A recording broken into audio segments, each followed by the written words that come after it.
Alrighty, we're looking at one of the classic knives. This is the Schrade and old timer Sharpfinger. It's got a full tang.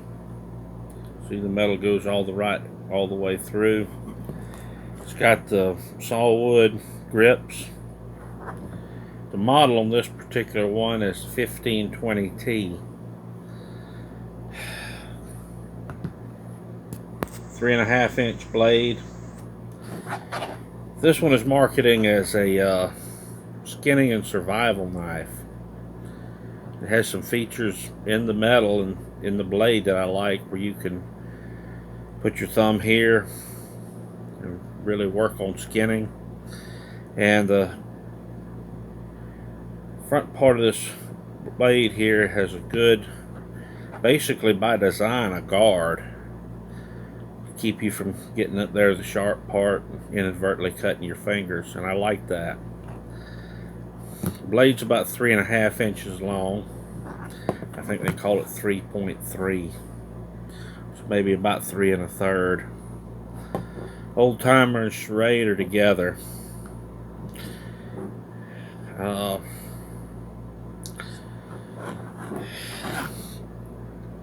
Came with a really good leather sheath. You can see the stitching on it. It's quality thick leather. And price for the knife and the sheath, a little less than 15 bucks on Amazon. Are there downsides to this? Yeah. For a general purpose knife, I would prefer a little longer blade. But the size is handy enough that somebody who's maybe a hiker, a hunter, somebody that wants to be very lightweight and not carry a lot of excessive gear, they would probably like this. Another downside is it's made in China, and that may have something to do with the low price. But overall, considering the price, being a classic design, the blade's a high carbon steel,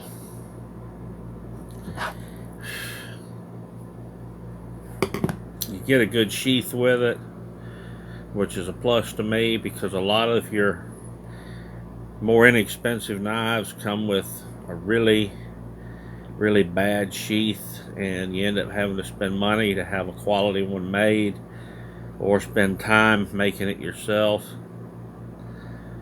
For less than 15 bucks, you know, it's a good deal. Is it one of my go-to knives, or will it become one? Well, it may in the future.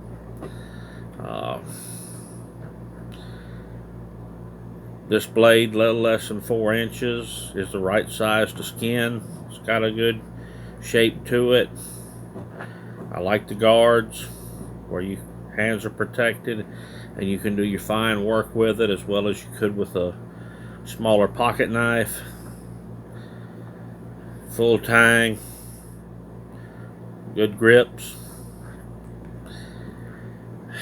Even though it's made in China, I'm gonna still have to say, yeah, this is something worth the money. The high carbon steel also, just as a side note, will strike a ferro rod to give you a spark if you need it. It's high carbon stainless is what they call it. I don't know the exact number on the steel. I'm not really a knife snob, but I can appreciate a good one.